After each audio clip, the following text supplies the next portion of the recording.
সেদিন ছিল বড়মশাইয়ের জন্মদিন।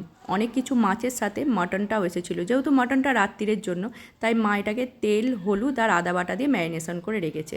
এদিকে পেঁয়াজটা লাল লাল করে ভেজে নিচ্ছে, একটু বেরেস্তা করে নিচ্ছে। এই গরমের মধ্যে মা চাইলো যে রান্নাটা যাতে সহজে হয় আর অথচ টেস্টি হয়, রাত্রিরের জন্য তো, তাই একটুখানি স্পাইসিও হয়। এদিকে শুকনো লঙ্কা আর কয়েকটা রসুন ভেজে রেখে দিল।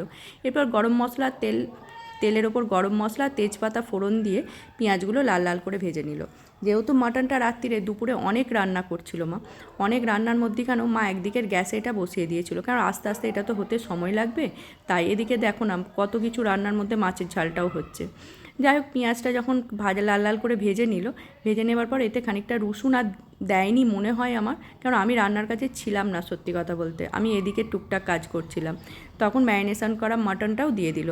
রান্না তো ওদিকে হচ্ছে, আর দুপুর থাকতে থাকতে, গরম থাকতে থাকতেই মা করে নিয়েছে রান্নাটা। এদিকে পেঁয়াজ আর রসুন লঙ্কা এগুলো ঠান্ডাও হয়ে গেছে, পেস্ট করে নিয়েছে। মাটনটা এদিকে সেদ্ধও হয়ে গেছে।